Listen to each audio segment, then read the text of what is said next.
Bismillahirrahmanirrahim. Assalamualaikum warahmatullahi wabarakatuh. Alhamdulillahi rabbil alamin. Alhamdulillahilladzi hadana li hadza wa ma kunna linahtadiya laula an hadanallah. Asyhadu an la ilaha illallah wahdahu la syarikalah. Wa asyhadu anna Muhammadan abduhu wa rasuluh. Allahumma salli wa sallim ala hadha nabiyil karim sayyidil mursalin khatamin nabiyyin wa ala alihi wa ashabihi wa ikhwanihi wa man tabi'ahum bi ihsanin ila yaumiddin, amma ba'd. Rabbi shrah li sadri wa yassir li amri wahlul 'uqdatam min lisani yafqahu qawli. Subhanaka la ilma lana illa ma 'allamtana innaka antal alimul hakim wa la haula wa la quwwata illa billahil aliyil azim. Jemaah yang dimuliakan, muslimin muslimat yang semoga kita semuanya berada di bawah rahmat Allah Subhanahu wa taala. Marilah kita berterusan menghidup dan memeliharakan sifat yang dituntut atas kita hamba-Nya, iaitu untuk sentiasa kita bersyukur atas rahmat yang dinaungikan kita dengannya. Yang kita percaya dengan rahmat itulah kita terpelihara. Maka atas percaya dan yakin itu, marilah kita tetap bersabar mengerjakan perintah Dia. Nafsu yang ada pada kita kadang-kadang membuat kita jadi malas dan jadi terhalang. Tapi kerana sentiasa memelihara sifat syukur tadi, maka kita sabar tetap melaksanakannya. Alhamdulillah kita dapat sama-sama berhimpun pada malam ini untuk terus-menerus mengerjakan suatu perintah yang ditetapkan atas kita supaya hidup kita ini sentiasa terpelihara. Bermula padanya ilmu. Dengannya semoga apa yang kita amalkan itu menjadi amalan yang diredai. Baik, sebelum daripada ini kita sudah berbicara tentang ma'rifatullah, mengenal Allah. Dia ni amat penting supaya iman kita dari masa ke semasa bertambah, tuan-tuan. Bertambah padanya sudah tentu pasti tiada keraguan, tetapi menambah-nambahkan lagi percayanya kita bahawa Dialah Tuhan yang maha berkuasa, yang kita sentiasa bergantung padanya. Jadi itu yang dikatakan iman yang jazam, tuan-tuan. Bermula iman yang tiada keraguan, tu ma'rifah. Dan kemudian menyempurnakan tujuan dan maksud, dijadikan kita ini sebagai makhluk Dia, iaitu kehidupan yang diredai oleh Dia. Maka atas sebab itu, iman ini sesuatu yang cukup penting. Jadi saya sengaja memilih kitab Al-Iman wal Hayah ini kerana kita nak menyempurnakan tujuan hidup kita, tuan-tuan. Iaitu tujuan hidup kita, wa ma khalaqtul jinna wal insa illa liya'budun, untuk menyembah Dia. Dan untuk sembah Dia, tuan-tuan, Dia sebut di situ wa ma umiru illa liya'budullah mukhlishina lahuddin.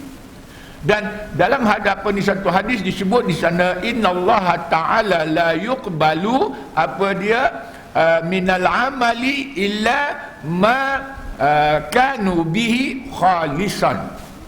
Dia kata Allah tak terima, tuan-tuan, daripada hamba Dia kecuali apa dia? Amalan itu ikhlas, tuan-tuan. Dan juga wabturiya bihi wijah, maka dia nak mencari redha Allah. Ni benda dia. Jadi kita nak cari benda ni. Kita tak nak cari benda yang tidak menyempurnakan matlamat kita dijadikan.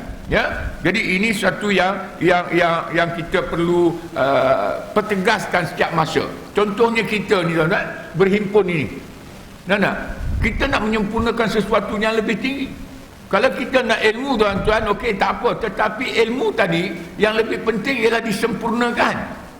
Sebab penting kita berhimpun di sini kalau kita tahu tujuan yang dapat memelihara kita. Apa dia, tuan-tuan, perintah Allah Ta'ala atas kita supaya hidup kita sentiasa terpelihara?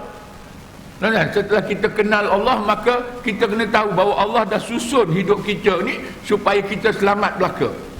Maka salah satu yang dituntut atas kita, yang kalau kita tak buat benda ni tuan-tuan, kita akan jadi sia-sia. Apa dia tuan-tuan? Watawasau bil haqq watawasau bis sabr. Hidup ini tuan-tuan, kalau kita nak selamat, ini benda yang mesti kita buat, tuan-tuan, iaitu sentiasa berpesan-pesan di atas kebenaran dan bersabar di dalam melaksanakannya. Ini benda yang wajib kita buat. Kalau tak buat tuan-tuan, apa jadi pada kita? Allah Ta'ala kata wal asri innal insana lafi, demi masa rugi belaka. Kan? Jadi kita datang ni tuan-tuan, sebahagian mencari ilmu, sebahagian memahami ilmu, tapi semuanya, kan? Sebahagian dia dah tahu, sebahagian dia dah faham, tapi semuanya kita nak sempurnakan. Berpesan-pesan tuan-tuan untuk kita di atas kebenaran. Jadi bila kita berhimpun ini, yang tak tahu diberitahu oleh orang yang tahu, orang yang tak faham diberi kefahaman oleh orang yang faham, orang yang lupa yang ingat mengingatkan. Jadi inilah dia yang dapat menyelamatkan kita. Kalau tidak, lagi sekali, wal asri innal insana lafi, demi masa rugi belaka, illal ladzina amanu, kecuali orang yang benar-benar beriman, wa amilus solihat, menghidupkan kebenaran, dan di dalam dia nak menghidupkan kebenaran itu watawasau bil haqqi watawasau bis sabr. Ni tuan-tuan. Jadi inilah masanya untuk kita berpesan-pesan. Kalau sekadar nak cari ilmu tuan-tuan, keluar tak berpesan-pesan, tak guna juga. Sebab dikatakan Melayu mudah lupa, Melayu pemalas, dan macam lagi dia orang kata. Tapi punca dia tuan-tuan, kalau kita nak mengiyakannya, puncanya pasal tak berpesan-pesan. Dan apatah lagi di dalam menegakkan perintah Allah Ta'ala, apatah lagi di dalam kita nak menyempurnakan tujuan kita dijadikan semata-mata untuk sembah dia, apatah lagi untuk menyempurnakan keikhlasan di dalam amalan kita semata-mata untuk dapat redha dan ganjaran yang dijanjikan oleh Allah Ta'ala. Ini benda dia, ya, yang kena tahu. Jadi lepas benda ni, ada majlis ilmu, tak apalah ustaz tu dia ngajar benda-benda ni aku dah faham. Benda tuan itu benda kecil. Yang besarnya, saya pergi juga kerana saya nak dengar peringatan dan pesanan. Dan kalau di sana perlu, saya juga nak beri peringatan dan pesanan. Sebab saya selalu tanya, ada apa-apa tuan-tuan? Supaya saling kita ingat dan mengingati. Baik itu jalan yang telah disusun oleh Allah Ta'ala. Adakah kita nak buat satu jalan yang selain daripada jalan dia? Tak boleh. Tuan-tuan, tu yang kata dia takkan terima kecuali kita buat cara dia, cara Allah Ta'ala. Ya? Baik, kita sambung lagi tuan-tuan, kitab apa dia? Iman wal Hayah. Kepercayaan dan juga kehidupan. Kepercayaan menjadi tunjang dia, tapi kehidupan menjadi kesempurnaan dia. Apa yang kita percaya, itulah kehidupan kita. Kerana itu disebut di sana, Allah bagi pada kita, yang kita kata ma'rifah tadi, Allah bagi kita hati sebagai bekas, yang mana bekas inilah yang menentukan kehidupan kita. Mulianya hati ini, mulialah kehidupan. Rosaknya hati ini, rosaklah kehidupan. Itu yang telah kita percayai setelah kita makrifah. Dan itu yang kita sebelum dia makrifat, berapa kali kita dah sebut tentang makrifat. Nak kenal Allah supaya kenal kita. Nak kenal Allah dengan sifat dia supaya kita tahu apa sifat yang kita nak hidupkan dalam kehidupan ini, tuan-tuan. Supaya sifat kita ini sifat yang memelihara sifat seorang hamba, tuan-tuan. Ya? Baik. Maka dia kata sesungguhnya iman itu atau percaya itu bukan semata-mata penyataan. Tuan-tuan, kata saya beriman, bukan. Bahawa dia orang yang beriman, iaitu orang yang mukmin. Kerana banyak pula orang-orang munafik, iaitu iman yang palsu. Kadang-kadang kita tak tahu, tuan-tuan. Ada orang yang mengaku beriman, tapi munafik tak munafik kita tak tahu. Allah Ta'ala yang maha mengetahui. Tapi ayat dia, tuan-tuan, boleh menunjukkan sifat tadi. Contohnya, dia kata banyak orang munafik yang mengaku beriman dengan lidahnya, sedang hatinya tak percaya, sebagai disebut dalam firman Allah Ta'ala yang selalu kita baca, yang dibaca di situ firman Allah Ta'ala. Dia kata apa? Wa minan nasi may yaqulu amanna billahi wa bil yaumil akhir wa ma hum bimu'minin. Ada sebahagian pada manusia dia mengaku beriman pada Allah dan hari akhirat, tapi mereka tak beriman. Setakat ini tuan-tuan, kita tak tahu dia munafik ke tidak. Tapi Allah Ta'ala kata tak beriman, tu makna tak beriman yang sempurna. Betul? Tetapi ayat yang seterusnya menunjukkan dia memang tak beriman. Apa? Yukhadi'unallah. Dia nak tipu Allah. Betul? Orang yang ada iman padanya, dia tak mau tipu Allah, tapi dia lalai. Tapi yang ini ayat dia kata yukhadi'unallah, dia nak tipu Allah. Makna dia tak beriman lah. Macam mana orang beriman boleh nak tipu Allah Ta'ala? Dia beriman Allah Ta'ala itu Tuhan dia yang menjadikan dia, tiba-tiba nak tipu Allah. Maknanya dia tidak beriman pada hati dia. Cuma Allah nak selamatkan kita. Allah Ta'ala yukhadi'unallaha waladzina amanu. Dia nak tipu pula orang-orang beriman macam kita. Aku pun beriman juga, tapi dia nak tipu kita. Ya tak? Jadi Allah Ta'ala sengaja letak di situ. Mereka tak boleh tipu Allah, dan mereka juga tak boleh tipu hamba-hambanya, orang-orang yang beriman, yang benar-benar beriman pada Allah. Itu yang dikaitkan Allah wallazina amanu. Jadi orang beriman yang benar ni selamat. Tapi orang beriman yang tidak sempurna iman dia, dia akan ditipu. Macam mana hari ini kita boleh tertipu dalam kehidupan kita oleh mereka-mereka yang mengaku beriman, tapi kita khawatir hati mereka tidak beriman, tuan-tuan. Ya, ini perkara yang perlu kita lihat. Jadi nak tahu munafik ke tidak. Tapi kita tak sengaja saya sebut ni, tuan-tuan, sebab kita dah beriman, tuan-tuan. Apa saja perintah Allah Ta'ala wajib kita buat. Betul tak? Tuan-tuan? Baik. Kita dah sebut wa minan nasi man yaqulu amanna billahi wa bil yaumil akhir. Sebahagian manusia yang sudah mengaku beriman, semuanya orang yang beriman ni mengaku beriman pada Allah dan hari akhirat. Betul tak? Cuma sekarang ni di sini wa ma hum bimu'minin, mereka tidak beriman. Kita juga mengaku kita beriman pada Allah dan hari akhirat, tapi kita tidak mahu dikata tak beriman. Kita mahu iman kita betul, iman kita benar. Maka kalau betul iman kita benar, beriman pada Allah dan hari akhirat, ada banyak benda yang mesti kita buat. Salah satu daripada yang besar ialah apa dia, tuan-tuan? Tuan-tuan bagi contoh. Salah satu benda yang perlu kita buat setelah kita mengaku beriman pada Allah dan hari akhirat, salah satu daripadanya, cuba kita bagi. Dia banyak, tuan-tuan. Ya tak? Pada allazina yu'minuna bil ghaibi wa yuqimuna as-salata wa mimma razaqnahum yunfiqun wallazina yu'minuna bima unzila ilaika wa ma unzila min qabl wa bil akhirati yuqinun. Mana dia beriman pada Allah, akhirat pun dia beriman. Jadi apa benda, tuan-tuan, yang perlu kita buat kalau betul kita beriman pada Allah bagi membenarkan salah satu daripadanya? Sentiasa datang menghidupkan masjid. Saya nak tegur ini, tuan-tuan. Ni, masjid ni, tuan-tuan, salah satu daripada tanda kita beriman pada Allah dan hari akhirat ialah kita akan datang ke masjid. Kita khawatir sebab kita mengaku beriman pada Allah dan hari akhirat, tapi bila kita tak datang ke masjid, kita seperti dan seolah-olah tidak mengaku, tuan-tuan. Sebab Allah Ta'ala sebut innama ya'muru masajidallah man amana billahi wa bil yaumil akhir.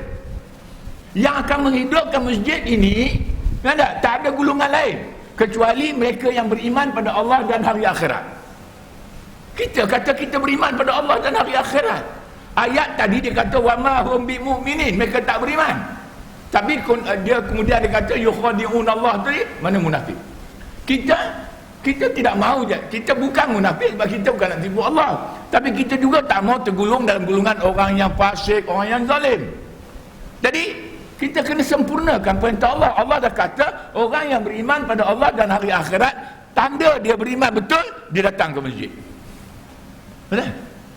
Sekarang kan ada kempen, kempen sembahyang subuh berjemaah. Ada tak? Sembahyang kempen berjemaah. Kempen. Sedangkan Allah Ta'ala lama dah suruh kita kempen. Betul tak Allah Ta'ala suruh kita kempen lama? Mana tanda dia? Mana bukti yang Allah suruh kempen? Tu watawasau bil haqi watawasau bis sabr tu. Berpesan-pesan lah hari-hari. Jumpa member beritahu, datang ke masjid, solat subuh berjemaah. Lama dah.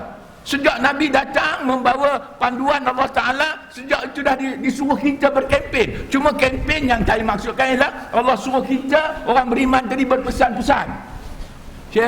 Kalau kita beriman pada Allah dan hari akhirat, kita tak boleh tinggalkan masjid. Sebab salah satu tanda benarnya iman kita ialah kita datang masjid. Benar? Jadi kalau kita kempen, hiduplah masjid kita. Sekarang baru kita nak kempen, tuan-tuan. Tapi tidak menyalih, bahkan memang disuruh. Kan? Tapi baru kita nak buat, tuan-tuan, ya tak? Baru, tapi tak apalah, ada permulaan. Tapi saya nak sebutlah, kalau betul nak buat, tuan-tuan, saya nak sebut. Kalau betul kita beriman pada Allah dan hari akhirat, tuan-tuan, masjid tempat kita. Sebab itu penyataan Allah Ta'ala. Sekarang, macam mana keadaan kita? Kena paksa kan? Kena paksa, tuan-tuan. Kalau kita mahu, tuan-tuan, mahu membuktikan iman kita kepada Allah dan hari akhirat, kena paksa. Jadi perlulah kita berpesan. Sebab kita kena balik rumah, pergi minta isteri kita juga pesan kat kita. Sebab pesan memesan ni, tuan-tuan, di luar. Suami pesan pada isteri, isteri pesan pada suami. Bila hidup berpesan-pesan tu, bahagia tak suami isteri? Bila suami dan isteri sudah berpesan-pesan, maka jadilah mereka ibu bapa yang akan sentiasa berpesan-pesan kepada anak. Sebab ibu bapa dah seria sekata. Tapi kalau bapa dengan mak suami dan isteri tak berpesan-pesan, nanti bapa pesan pada anak benda lain, isteri pesan benda lain. Bapa pesan jangan tengok cerita-cerita drama Melayu tu, dedah auratnya, bukan mahramnya, jangan. Tuan-tuan.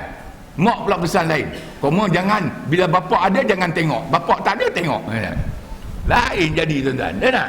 Tapi kalau suami dan isteri mereka hidup berpesan-pesan, jagalah anak kita supaya terpelihara. Tak? Abang keluar rumah, jagalah akhlak abang. Pesan memesan. Jadi bila ayah pesan jangan, ibu kata jangan. Baru jadi, tuan-tuan. Tak?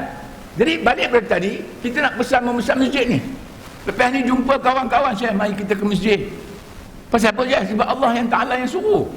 Allah Ta'ala buat satu penyataan, tuan-tuan, yang sepatutnya menyedarkan kita. Kami beriman pada Engkau, ya Allah. Kami beriman pada akhir akhirat, ya Allah. Maka kami akan membuktikannya. Kami akan menghidupkan masjid. Tapi bila kita menghidupkan masjid, untungnya kembali pada siapa? Untungnya kembali pada siapa? Kepada kita lah kan? Apa untung dia? Apa untung dia, tuan-tuan? Kita mengaji nak kena tahu, tuan-tuan. Tapi tak apalah, kita berpesan-pesan. Yang tak tahu sekarang saya beritahu. Tuan-tuan kalau tahu, tolong beritahu. Kalau yang tak faham, saya nak bagi faham. Tuan-tuan ada yang lebih faham, tolong bagi tahu. Nah, ni tuan-tuan. Tuan-tuan yang ada lupa, tak, saya juga nak ingatkan. Tapi kalau saya lupa, tuan-tuan ingatkan. Itu yang menjaga hidup kita, tuan-tuan. Kalau sekadar nak ngaji ilmu, tuan-tuan, kita pun ngangguk-ngangguk dah faham, kita pun pergi. Pasal berdadak dah faham. Tak? Ataupun dia dah tahu. Kalau dah faham, dia punya dah faham sampai ustaz pun dia petikaikan. Oh, ustaz dah punya hebat faham dia, tuan-tuan. Dia tak payah datang dah. Tapi bukan itu jalan hidup kita, tuan-tuan. Jalan hidup kita lah dengan ilmu itulah, dengan kefahaman itulah kami nak berpesan-pesan supaya kita semua selamat pada jalan Allah Ta'ala. Betul? Tuan-tuan, kalau tak betul, cakap tak betul, tuan-tuan. Sebab saya tak nak tuan-tuan buang masa, tuan-tuan. Pasal masa kita bukan ada banyak lagi, tuan-tuan. Apatah lagi saya dah masuk usia meh ni, tuan-tuan. Ya tak? Macam mana usia meh pun saya tetap orang Perak, tuan-tuan. Ngaku juga orang Perak tu. Jangan meh tapi langsung tak nak mengaku. Jadi balik pada tuan. Ya, itu hakikat dia. Ya, jadi salah satu benda yang saya nak sampaikan, mari kita hidupkan masjid, tuan-tuan. Apa dia keuntungan dia? Ulaika ayyakunu minal muhtadin. Allah sentiasa akan beri petunjuk pada kita. Mana Allah akan jaga kita. Tu kekuatan masjid. Innama ya'muru masajidallah man amana billahi wal yaumil akhir, itu wa aqamas shalah wa ataz zakah wa lam yakhsha illallah fa asa ulaika an yakunu minal muhtadin. Tu ayat dia. Mula-mula Allah Taala tunjuk sifat orang yang beriman, yang mesti hidup, iaitu mereka datang masjid. Kemudian Allah kata orang macam ni dijanji akan diberi petunjuk. Maka marilah ke masjid, semoga kita terpelihara, insya-Allah, tuan-tuan, ya. Jadi balik pada tadi, bukan sekadar cakap. Jadi Allah Taala kata yukhadi'un Allah walladzina amanu wa ma yakhda'una illa anfusahum wa ma yash'urun. Ayat yang selalu kita baca. Dan di antara manusia ada yang menyatakan keimanan mereka kepada Allah dan hari akhirat, maka Allah tempelak wa ma hum bimu'minin. Kita tak boleh, tuan-tuan. Wa ma hum bimu'minin. Allah mengetahui dan Allah nak ajar kita jaga-jaga. Ya tak? Jangan jadi seperti itu dan jaga daripada orang yang seperti itu. Yukhadi'un Allah walladzina amanu wa ma yakhda'una illa anfusahum. Cuma jangan takut. Pegang iman betul-betul, jangan takut. Mereka macam mana nak tipu Allah dan orang yang benar-benar beriman, mereka tak boleh tipu. Akhirnya mereka tipu diri mereka sendiri. Kan tak? Wa ma yash'urun, cuma mereka tak sedar, tuan-tuan. Ya tak? Hari ni banyak tuan-tuan. Bila kita nak buat BMF, ada pula kata halang sana halang sini. Mereka tak sedar tuan-tuan. Mereka menipu diri mereka sendiri. Kadang-kadang kita ini hakikat dia. Ya, cuma kita kena lihat di sana suasana dan keadaan yang perlu kita pegang dengannya. Baik, iman itu bukan semata-mata mengerjakan amal dan syiar yang biasa dikerjakan oleh orang-orang yang beriman, kerana banyak pula penipu-penipu besar yang pada lahirnya mengerjakan perbuatan baik, sedang hati mereka kosong dari rasa kebaikan dan keikhlasan kepada Allah. Tuan-tuan, pun kena jaga-jaga juga dengan amalan seseorang tu. Tuan-tuan, jangan nanti tuan-tuan rupanya dia beramal untuk cari dunia. Ya tak? Tapi dia menunjuk-nunjuk kebaikan dia pada amalan. Tuan-tuan, jadi kena jaga-jaga juga. Dan firman Allah Ta'ala dia kata, innal munafiqina yukhadi'una Allah wa huwa khadi'uhum. Wa idza qamu ila salati qamu kusala yura'una an-nasa wa la yadhkuruna Allah illa qalila. Allahu Rabbi, tuan-tuan. Dia kata apa? Sesungguhnya orang-orang yang berpura-pura munafik tak? Orang yang berpura beriman, maka mereka itu nak menipu Allah. Cuba nak, orang yang munafik ni kerja nak nipu Allah, tuan-tuan. Pasal dia tak beriman. Orang yang beriman dia tahu dah macam mana aku nak tipu Allah. Aku tipu diri aku sendiri. Orang beriman dia kena ingat gitu. Cuma dia lalai dan dia orang kata dia lupa, tuan-tuan. Tapi orang yang munafik ni memang nipu. Mereka nak tipu Allah, Allah tipu mereka, tuan-tuan. Tanda-tanda mereka apabila mereka berdiri mengerjakan solat, mereka berdiri dalam keadaan malas. Jadi kita dapat tahu dua, tuan-tuan, solat ni. Satu, jangan dalam keadaan lalai. Satu, jangan dalam keadaan malas. Sebab dia menyerupai. Kita bukan munafik, tapi kalau kita mari dalam keadaan kedua tu, satu dalam keadaan sifat munafik, maka takut kita. Tuan-tuan, sebab tu solat ni, tuan-tuan, kita balik pada solat ni, kerana kita percaya solat ni tiang hidup. Tuan-tuan, maka kejayaan kita daripada solat itu mesti khusyuk. Jadi bila sebut mesti khusyuk, kita tanya diri kita, kalau kita bekerja-kerja mendapatkan imam, adakah boleh khusyuk bekerja-kerja? Ataupun kita mesti dalam keadaan tenang mendapatkan suasana khusyuk sebelum dapatkan imam? Mana yang lebih utama, tuan-tuan? Tentulah mendapatkan suasana khusyuk dulu. Sebab kejayaan kita bermula padanya solat mesti khusyuk. Maka saya tanya, kita ikut imam ni bermula bila? Kita mula ikut pergerakan imam bermula pada masa ketika mana? Ketika mana kita mula mengikuti pergerakan imam? Takbir. Siapa takbir? Imam. Dia mula dia fikir pasal siapa takbir tu orang dapat. Pasal imam takbir. Imam takbir, biarkan dia lah. Kan? Kita ikut imam bila kita yang dah angkat takbir, baru kita ikut imam. Selagi kita tak angkat takbir, kita tak ikut imam. Saya cuma nak pesan di sini supaya cari dulu ketenangan, hidup dulu suasana khusyuk, baru kita angkat takbir dan ikut imam. Walaupun kita dah lama berdiri belakang imam ke, apatah lagi kita sedang dalam perjalanan nak dapat imam, ingat, kita tak perlu tergesa-gesa, kerana kita tidak ikut imam kecuali setelah kita angkat takbir. Yang pentingnya saya nak cari ketenangan di dalam kesempurnaan. Kan? Jadi kita nak ambil wuduk caranya elok-elok. Dah datang duduk depan, tuan-tuan, duduk depan imam tu, tak usah ingat imam lagi. Ingat dulu Allah Ta'ala. Buang dunia yang ada, letak Allah Ta'ala di depan, cakap sikit dengan Allah Ta'ala dalam hati, ya Allah, berilah khusyuk dalam solat ini. Baru doa, ya Allah, saya solat fardu isya 4 rakaat menjadi makmum kepada imam di depan, semuanya kerana Engkau ya Allah. Allahu Akbar. Bila angkat Allahu Akbar, apa yang ada? Hanya Allah Ta'ala, dunia dah tak ada. Ikut imam. Ketika itu perbuatan imam dihayati dan bacaan imam dijiwai, baru dia jadi. Pasal khusyuk kan. Jadi imam buat apa pun dia hayati.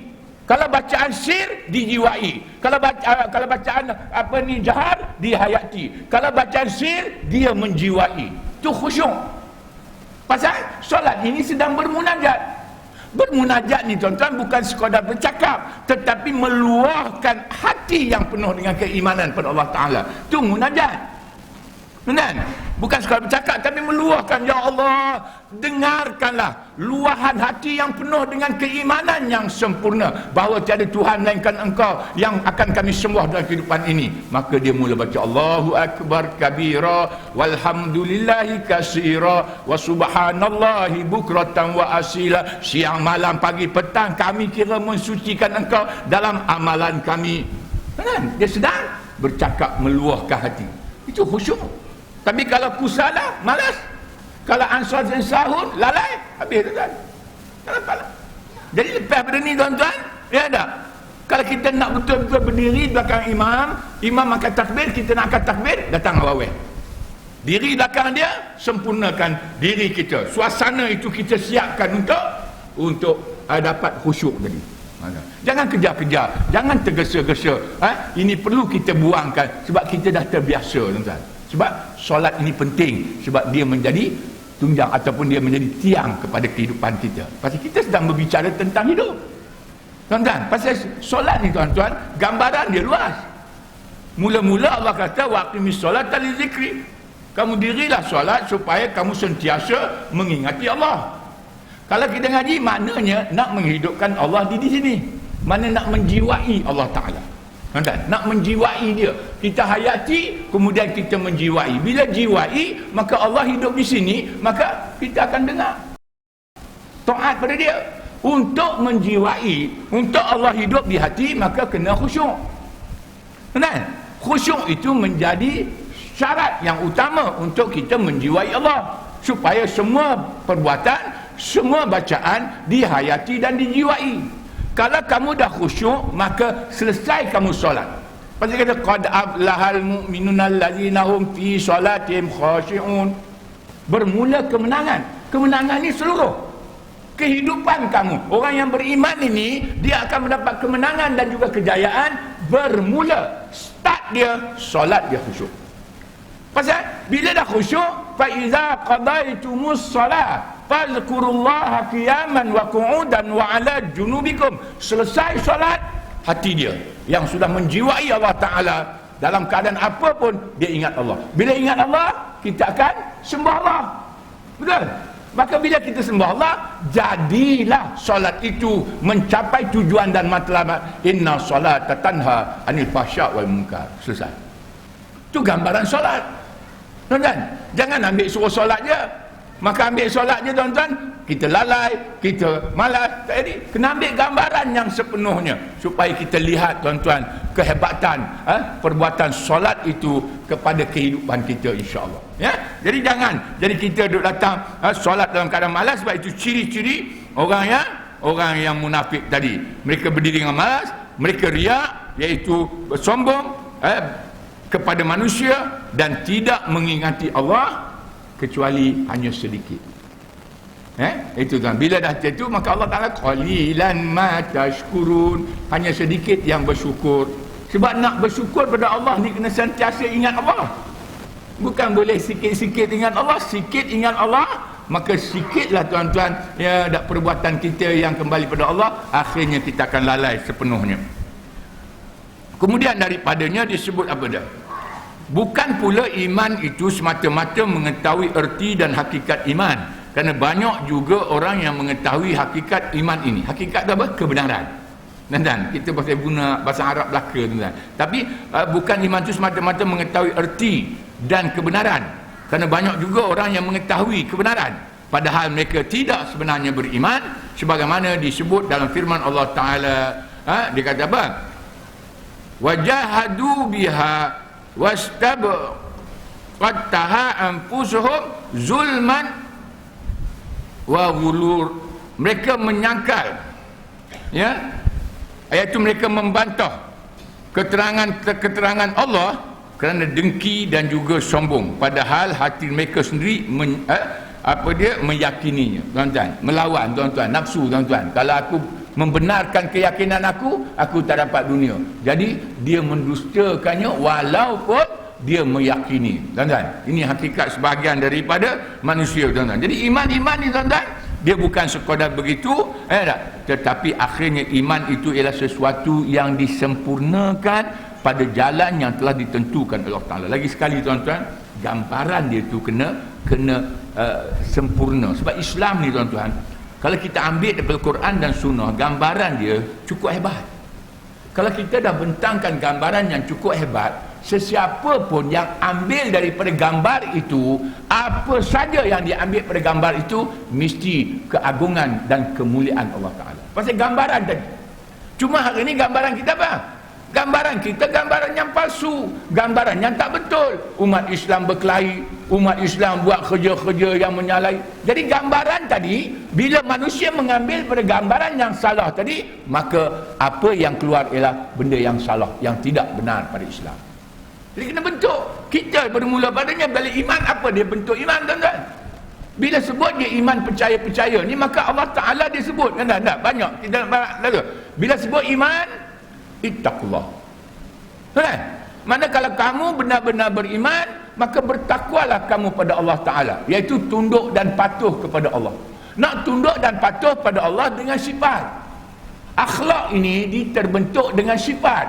Akhlak yang paling tinggi ialah sami'na wa ata'na, tapi dibentuk oleh sifat. Sifat ini yang mesti kita hidupkan. Kan? Sifat yakin, sifat percaya, sifat sabar, sifat tunduk patuh. Ini semua sifat yang dibentuk. Ya? Jadi kemudian daripadanya disebut iman. Kita dah nampak iman mesti takwa. Tapi disebut juga iman, bukti dia amal soleh. Amal soleh disebut dalam Quran, innal ladzina amanu wal ladzina hajaru wa jahadu fi sabilillah. Sesungguhnya orang yang benar-benar beriman, mereka orang yang berhijrah dan mereka bersungguh-sungguh pada jalan Allah. Kan? Ayat ujung tu, tuan-tuan, dia kata wallahu ghafurur rahim, menunjukkan hijrah ini bermula padanya taubat. Sebab dalam Quran kata ya ayyuhallazina amanu tubu ilallahi taubatan nasuha. Lagi sekali, mana iman-iman ni, tuan-tuan, bila kita letak di dalam pemikiran kita, bila sebut saja iman terbayang, mesti bertakwa, mesti bertaubat, mesti bersungguh-sungguh. Dalam hadis dia kata iman wal ihsan. Jadi bayang pula, iman ini disempurnakan dengan ihsan. Kan? Pasal Nabi kata, ya ada kita sebut belum ni, al-iman, dia kata apa? Bid'un wa sab'una au bid'un wa sittun syu'batan. Lebih 70, lebih 60 cabang. Kan? Fa afdaluha qaulu la ilaha illallah. Yang paling tinggi, yang menaungi, yang menjadi paksi, ialah kalimah la ilaha illallah. Sebut je la ilaha illallah, terbayang. Apa yang terbayang? Tiada Tuhan yang kami sembah, tiada Tuhan yang kami taat dan patuh, tiada Tuhan yang kami ikut kecuali Allah. Itu terbayang bila sebut la ilaha illallah. Bukan sekadar tiada Tuhan melainkan Allah, semua mengaku tiada Tuhan melainkan Allah, tapi tak sembah Allah ini, tak taat, tak patuh Allah ini, dan tak ikut Allah, tuan-tuan. Bukan. Jadi kena hidup. Itu kata penghayatan dan menjiwai. Pasal tu kita kena tanya, tuan-tuan, dalam solat asyhadu an la ilaha illallah, munajat. Munajatnya sedang meluahkan pada Allah Ta'ala. Tapi di luar la ilaha illallah, la ilaha illallah. Apa bezanya? Kenapa dalam solat asyhadu an la ilaha illallah, kenapa di luar pula kami duduk ulang-ulang la ilaha illallah? Apa tujuan dia? Yang la ilaha illallah kita kata tahlil, tuan-tuan. Tuan-tuan, pasal kalau kita tahu tujuan dan maksud, insya-Allah kita boleh bersihkan balik amalan tahlil kita, tuan-tuan. Kita boleh teruskan tahlil, tapi kita membersihkannya daripada perkara yang tidak berapa betul. Jangan berhenti. Tak? Pasal setengah orang kata ini tak ada, ni bid'ah. Tak? Boleh, tapi syaratnya kita tahu tujuan dia. Tuan-tuan, saya kata kat orang, tuan, saya baru kematian sahabat saya nak buat makan. Saya nak bagi makan kepada orang masjid, saya nak niatkan makan tadi untuk diberi pahalanya kepada kawan sahabat saya yang dah meninggal. Ada tak Islam suruh kita bagi makan? Ada tak? Ada tak Islam menganjurkan kita bagi makan pada fakir miskin? Ada tak Islam menganjur kita untuk beri makan pada orang yang berpuasa? Bagi makan ni ada pahala tak? Jadi bila kita niat saya nak bagi makan, pahala makan tu sampai bermati. Ada tak? Mana ni benda ni jadi makan ni benda yang besar. Mana? Kadang-kadang kita buat tahlil, dia kata, oh laju tahlil bila makan sedap. Tuan-tuan, makan itu yang sebenarnya nak sampai pada yang si mati. Makan lagi sedap, lagi banyak pahalanya. Tapi niat mesti ikhlas. Kan? Okey, kemudian udah saya nak bagi makan, tolonglah doakan tu dia. Doa tu kan, dia anjur. Anak yang soleh, yang mendoakan. Orang beriman, yang dekat dengan Allah, mendoakan. Orang yang dekat dengan Allah, anak yang soleh, apa kerja mereka? La ilaha illallah, la ilaha illallah. Apa tu? Menjiwai. Orang yang hidup nak menjiwai dalam diri dia, tiada Tuhan yang kami akan sembah kecuali Allah Ta'ala. Kami makan ini kerana Engkau ya Allah, sampaikanlah pahala makanan ini pada dia, dan kami doa luaskanlah dan berilah kerehatan pada mereka yang berada di sana. Pasal hati kita yang dekat dengan Allah, anak yang benar-benar bertakwa pada Allah, doa dia mustajab tuan-tuan. Doa dia dekat dengan Allah Ta'ala. Jadi la ilaha illallah tu untuk kita yang semati tu, doa dan juga makan pahala yang kita harapkan. Kan? Yang ni kita, saya nak buat tahlil. Jadi tanya pula, makan apa nak bagi? Apa pula dah. Terbalik-balik tuan-tuan. Ini masalah. Lepas tu kita mula kata, ini bid'ah betul kelahi. Buat. Sebab penting. Saya kata, kenapa asyhadu an la ilaha illallah? Sebab kita nak mengaku, ya Allah, dengarlah pengakuan kami, penghayatan dalam kehidupan ini. Kami benar-benar mengaku dengan segala bukti dan ada.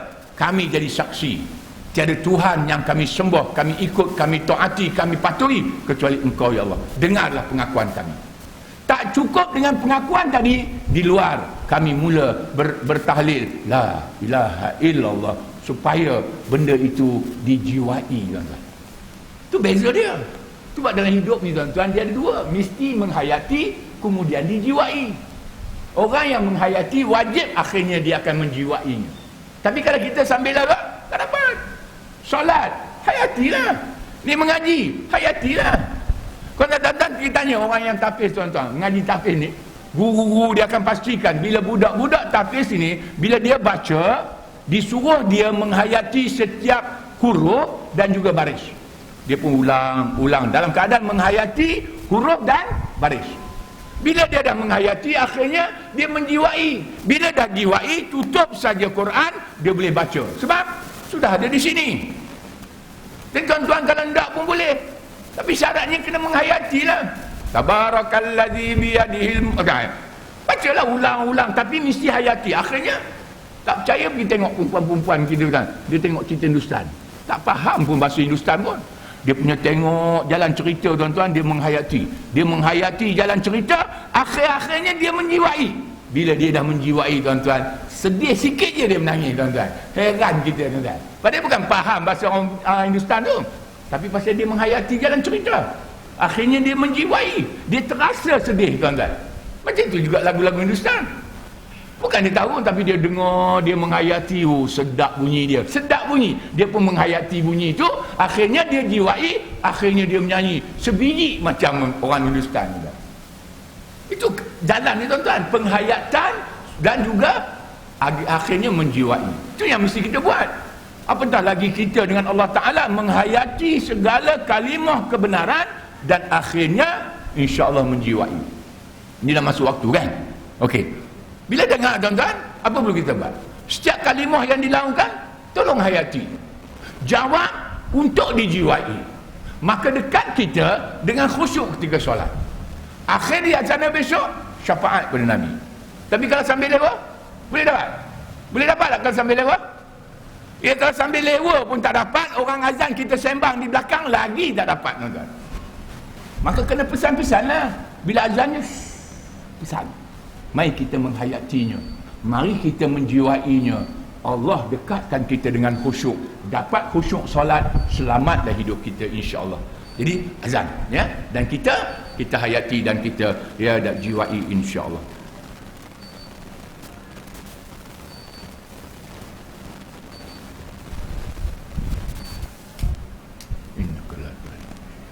Alhamdulillah tuan-tuan.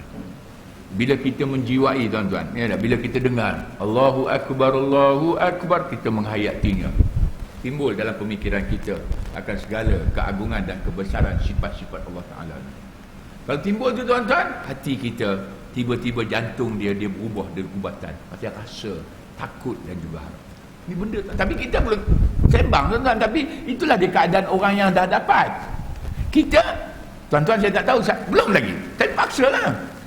Itu penting kita mengingatkan supaya kita menjiwai dia. Dengar tuan-tuan, sampai bila dengar Allahu Akbar, kita dengar sudah cukup. Hati kita berubah. Degupan jantung kita bertukar. Kemudian kita pun jawab dengan penuh ketundukan dan juga pengharapan. Allahu Akbar, Allahu Akbar. InsyaAllah tuan-tuan, kita akan dapat. Itu jalan dia. Tapi balik pada tadi, kalau sambil lewa, tak dapat. Kalau dah sambil lewa pun tak dapat. Kalau sembang di belakang, lagi tak dapat tuan-tuan. Yang paling penting apa yang kita nak cari? Khusyuk tuan-tuan dalam solat. Sebab selalunya lepas berazan, lepas beriqamah, sebab dia sebut dalam satu hadis, bila dengar je azan, syaitan lari. Tuan-tuan, lepas tu dia datang balik. Dengar iqamah, dia lari balik tuan-tuan. Lepas tu, habis tu dia datang balik. Bila dah habis balik tuan-tuan, pada orang yang tidak mendapat khusyuk tadi, maka dia mula bisik-bisik tuan-tuan, macam-macam bermain dalam pemikiran kita, asal akhirnya tak dapat. Tapi bagi orang yang sudah mendapat daripadanya hidup hati Allah Ta'ala tadi, khusyuk tu dekat dengan dia, dalam keadaan khusyuk, syaitan tak boleh buat apa. Dia kena buat dulu, cari dulu tuan-tuan, ni tak? Jadi sesama kita kena pesan, bila kita dah ada di sini, azan, ya, insya-Allah tuan-tuan. Ya, baik. Jadi kita nak habis kat sini sikit tuan-tuan. Maka yang dia kata tadi apa dia? Mereka ini menyangkal wajahadu biha wastaiqat qadnaha anfusuhum zulman wa uluan. Maka mereka menyangkal dan membantah keterangan-keterangan padahal hati mereka sendiri meyakininya. Wa inna fariqan minhum la yaktumunal haqqa wa hum ya'lamun. Sesungguhnya sebahagian daripada mereka menyembunyikan kebenaran padahal mereka tahu. Macam-macam tuan-tuan, dia ada orang kata orang Nasrani ni dia kenal Nabi Muhammad tu lebih perkenal pun depa membohongnya. Jadi saya heran tu. Jadi kita ni tuan-tuan, ya ada, maka kita kena jaga iman kita. Dan untuk jaga ni tuan-tuan, saya bagi sikit-sikit tuan-tuan. Tuan-tuan ada yang banyak kan? Bulan lepas saya rasa saya sebut, iman ini tuan-tuan, bersama dengan dia ada satu sifat yang boleh jaga kita. Takwa semua betul lah tu, ya tak? Tapi ada satu benda yang disebut bersama iman ini, dia mesti hidup tuan-tuan. Apa benda tu tuan-tuan? Sifat malu.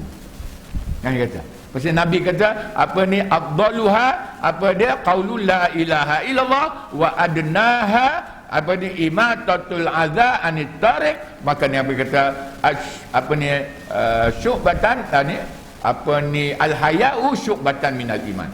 Malu itu adalah sebahagian daripada cabang iman. Malu tuan-tuan. Dan malu ini sebenarnya fitrah. Tapi hari ini kita orang banyak tak malu. Tuan-tuan, Nabi kata al haya'u wal imanu qurina jami'an. Malu dan iman ni atau percaya ni dia datang sekali. Tak boleh pisah. Bila beriman, mesti malu. Kalau tak beriman, tu tak malu tu. Telanjangnya, jantan-jantan, betina-betinanya habis. Tak malu tuan-tuan. Pasal tak beriman. Tapi hari ni kita heran, dia mengaku beriman. Tapi tak malu. Ini yang kita nak tengok tuan-tuan. Sebab Nabi kata, wa fa'iza rufi'a ahaduhuma rufi'al akhar. Satu itu diangkat, satu lagi hilang. Pasal dia tak boleh, mesti ada dua-dua. Tuan-tuan, bila percaya je, mesti ada malu. Itu yang saya kata tadi. Percaya tak Allah Ta'ala bagi kita segala-galanya? Allah Ta'ala bagi kita kesihatan, Allah Ta'ala bagi kita kelapangan, Allah Ta'ala bagi kita keluarga yang bahagia, Allah Ta'ala bagi kita harta kekayaan untuk kita nikmati dalam kehidupan yang sementara ni. Percaya tak Allah Ta'ala bagi? Percaya tak tuan-tuan? Habis tak malu ke dia suruh datang ke masjid, kita tak datang? Datang masjid ni bukannya kata satu hari, kan? 10 minit untuk kita, tiba-tiba kita tak datang. Tak malu ke? Setelah kita percaya dia bagi segala-galanya pada kita, tiba-tiba kita yang percaya dia bagi segala-galanya, kita tak nak dengar cakap dia. Kalau ada sifat malu, kita peliharalah. Oh, saya malu, lepas pada ni saya dah akan datang. Saya malu pada Allah Ta'ala, Tuhan yang telah memberikan segala nikmat pada saya. Tiba-tiba benda mudah sikit pun tak boleh. Dia suruh kita nafkah ni tuan-tuan, wattaqullah mastata'tum, taat patuh dengan kemampuan. Tuan-tuan, dia suruh kita bersifat dengan sifat pemurah. Tuan-tuan, buatlah mastata'tum. Malu kita, dia bagi kita gaji 10,000 tuan-tuan, 5,000 atau berapa, nak bagi RM1 sehari pun tak boleh ke? Tak malu ke? Bahkan malahan bagi itu untuk siapa? Untuk kita. Apa? Ini hakikat dia tuan-tuan. Jadi kita kena hidupkan sifat yang sempurna ni. Barulah kita akan terpelihara insya-Allah dunia dan akhirat. Bagi yang tak tahu, dengar daripada perkataan orang yang tahu. Ya tak? Orang yang tak faham, cari kepahaman daripada benda ni tuan-tuan. Tapi jangan kita lalai. Jangan kita tak datang majlis ilmu, jangan kita tak cari pahaman. Sebab di sana apa yang kita harap ialah pesan memesan tuan-tuan. Keluar daripada majlis ini walaupun kita belum tahu, walaupun kita belum faham, tapi kita sudah bertekad untuk tetap datang masjid kerana kita baru diberi peringatan. Yang tahu lagilah kena buat, yang faham lagilah kena. Tuan-tuan. Tapi yang belum tahu pun macam orang mu'alaf tuan-tuan. Asyhadu an la ilaha illallah. Lepas saja dia sadar tu, kena solat tak? Kena solat tak? Dia tak tahu, dia tak faham, tak apa. Tapi sekarang solat, ikut orang yang tahu. Betul tak? Tapi belajarlah. Belajar lama-lama, insya-Allah dia boleh mengajar pula. Tapi boleh dia kata nanti aku faham dulu baru kena solat. Tak boleh. Terus dia ditaklifkan asalnya untuk solat. Maka kita gitulah. Kita berpesan-pesan dalam keadaan tak tahu pun kalau Allah yang perintah, kita tak faham pun kalau Allah yang perintah, kita buat. Termasuk solat apa ni masjid tadi tuan-tuan. Allah yang sebut. Bukan saya pandai-pandai, Allah yang sebut. Kalau mereka betul-betul beriman pada Allah dan hari akhirat, mereka menghidupkan masjid. Dan bila mereka menghidupkan masjid, mereka Allah bagi petunjuk. Dua-dua untung kat kita tuan-tuan. Masjid yang mendatangkan ketenangan, masjid yang membawa kita kepada petunjuk hidayah, insya-Allah tuan-tuan. Baik, ada soalan tuan-tuan? Ada tak soalan? Tak ada juga tuan-tuan. Ada nak bincang apa? Tak ada juga tuan-tuan. Allahu Rabbi. Tapi tak apa. Ya tak? Baik. Sekarang kita nak sengaja nak hidupkan tuan, nak hidupkan malu ni tuan-tuan. Ya tak? Supaya benda ni boleh menjadi amal ataupun menjadi sesuatu yang memelihara kita tuan-tuan. Sebab mula kita jaga malu dengan Allah, Allah akan jaga malu kita dengan manusia. Sengaja saya nak ingatkan diri saya dan tuan-tuan. Ya tak? Walaupun saya dah ulang benda ni, dan benda yang mulia ni tak apa diulang-ulang tuan-tuan. Bahkan solat itu pun diulang-ulang tuan-tuan. Tak ada pun kita bising. Cumanya tak dapat daripadanya kalau kita tak faham tujuan dia. Ya tak? Tuan-tuan, lepas benda ni cari khusyuk, bermula nak cari khusyuk, hayati dan jiwai azan dan apa juga, insya-Allah akhirnya kita dapat. Baik, saya nak tanya tuan-tuan benda yang selalu saya tanya. Ya, kalau bulan depan saya kata tuan-tuan, sifat yang bersama dengan kepercayaan ini yang dapat jaga kehidupan kita ni apa dia? Tolong jawab. Banyak jawapan dia, tapi mula-mula sekali tolong jawab. Percaya dengan sifat malu. Jadi tuan-tuan, ya, malu tuan-tuan. Benda ini cukup penting tuan-tuan. Sebab dalam perkataan Salman Al-Farisi tuan-tuan, ya ada sahabat Nabi radhiyallahu anhu tuan-tuan. Dia sebut di sana bermula Allah nak membinasakan hamba dia, dia angkat dulu sifat malu. Ya, ini benda. Baik. Siapa manusia yang paling mulia dalam hidup kita? Kita nak balik pada ni tuan-tuan. Kita nak memelihara hidup kita. Al-hayah tadi. Ya tak? Kita tak mau ilmu semata-mata, tapi kita nak hidupkan dengan amalan. Siapa manusia yang paling mulia dalam hidup kita yang diajar oleh Nabi? Jadi bukan Nabi lah. Nabi dah tentu tuan-tuan, sebab dia Rasul, memanglah yang termulia, yang akan memimpin semua kita kepada keredaan Allah. Dari dalam kehidupan ini, siapakah dia yang Nabi ajar? Manusia yang paling mulia dalam hidup kita. Siapa ya? Ibu kita. Ulang tak ada. Benda yang kita tahu, tapi ulanglah supaya dia dihayati dan dijiwai. Tuan-tuan, pasal penghayatan dan dijiwai akan menghidupkan amalan yang mulia. Baik. Bila kita sebut manusia yang paling mulia dalam hidup kita, ibu kita, ada keterangan tak? Ada bukti tak? Ada tak? Baik. Kan kita percaya tak ibu kita manusia yang paling mulia? Percaya? Percaya tak? Bersama dengan percaya mesti ada apa? Percaya bersama dengan percaya mesti ada apa? Mesti ada malu. Habis tak malukah kita memberi alasan sibuk kerja, kita tak peduli mak bapak kita, mak kita? Tak malu ke? Kita dah mengaku, percaya dia wanita yang paling mulia, dia manusia yang paling mulia dalam hidup kita. Tiba-tiba kita bagi alasan, sibuk lah mak, tak ada masa lah mak. Tak malu ke? Ini sifat malu tuan-tuan. Kita hari ini memang kita tak berasa, tapi kalau hidup malu tadi, insya-Allah. Tapi malu yang Allah hidupkan, bermula malu kita pada Allah. Kan? Tapi hari ini tak ada. Tak malukah kita nak menghantar dia ke rumah orang tua? Tak malu mengaku dia manusia mulia, pergi tak ada masa nak pergi hantar ke rumah orang tua tu. Siapa manusia yang paling berjasa dalam hidup kita? Siapa manusia yang paling berjasa dalam hidup kita? Tentulah ayah kita. Apa bukti dia? Dia berkorban tuan-tuan, kerja siang malam, pagi petang bagi memastikan kita dapat yang terbaik dia. Habis tak malukah kita tidak mempedulikan dia? Tak dengar cakap dia sampai nak hantar dia ke rumah tua? Tak malu kan? Tu sifat malu tuan-tuan. Ya? Siapa manusia yang memimpin kita? Suami, isteri-isteri, perempuan-perempuan tuan-tuan. Siapa manusia yang memimpin mereka? Jawabnya suami dia. Tuan-tuan, suami yang memimpin mereka pada redha Allah. Jadi hiduplah sifat malu. Jangan lawan cakap dia. Apatah lagi nak membantah-bantah tu kan? Nampak tak? Ini tuan-tuan sifat malu. Siapa manusia yang memberi kekuatan pada kita sepanjang masa? Siapa manusia yang beri kekuatan pada kita sepanjang masa? Isteri kita. Kan? Maka gunakanlah kekuatan itu. Tak malukah kita duduk membiarkannya? Ni tuan. Siapa manusia yang paling manusia yang menjadi harapan dalam kehidupan kita? Siapa manusia yang menjadi harapan dalam hidup kita? Ya? Anak kita. Kan? Kita harap dia besok, kita dah tua, kita harap besok bila kita dah mati, anak kita lah yang akan berbakti. Tapi anak yang macam mana? Anak yang soleh. Kan? Betul? Ada yang Nabi kata anak yang soleh yang mendoakan dia. Bukan anak sekadar anak, tapi waladan salihan yad'u lahu. Anak yang soleh. Jadi sekarang ni kita dah mengaku orang yang menjadi harapan kita ialah anak kita. Tapi anak yang menjadi harapan ialah anak yang soleh. Siapa yang membentuk dia jadi anak yang soleh? Tak malukah kita mengaku anak itu menjadi harapan kita, tapi kita membiarkan dia tanpa dibentuk untuk menjadi anak yang soleh? Dan ini benda penting tuan-tuan. Pasal ini amalan, ini kehidupan. Sebab besok, satu hari besok, belum mati lagi, kita mengharapkan kebajikan, mengharapkan bakti daripada anak kita dalam keadaan kita sudah tak berapa nak mampu. Betul tak? Apatah lagi dah mati. Inilah masa dia yang kita mesti menghidupkan. Kalau kamu percaya, malulah kalau kamu tak membentuk dia. Dan bermula membentuk anak yang soleh, tempat dia di mana? Masjid. Nah, tempatnya bukan sekadar kami minta maaf, kami nak UPSR, kami nak PT3, kami nak SPM, kami nak buat solat hajat, mari ramai-ramai.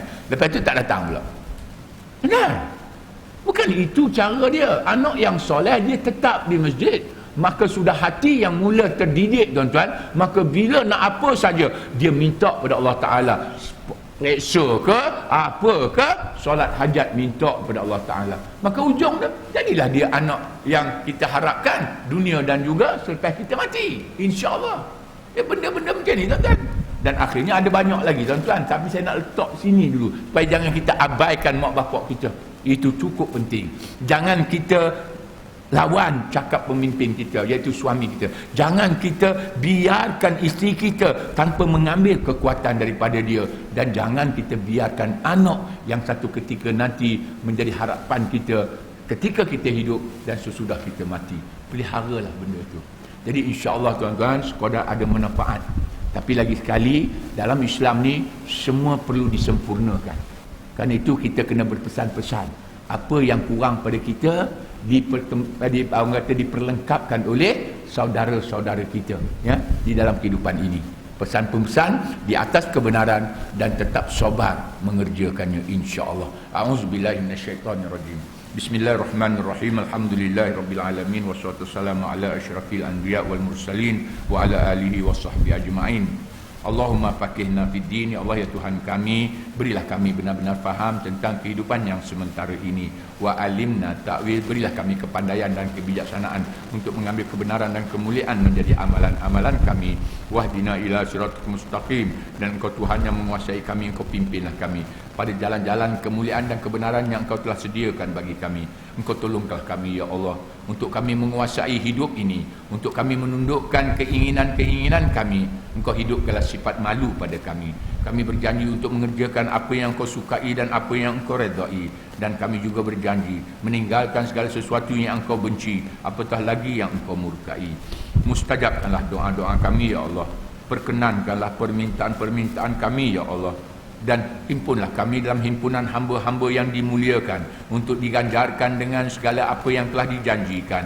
Dunia kami diberi kemuliaan dan kejayaan, akhirat kami diganjarkan dengan kebahagiaan menjadi ahli syurga yang berkekalan.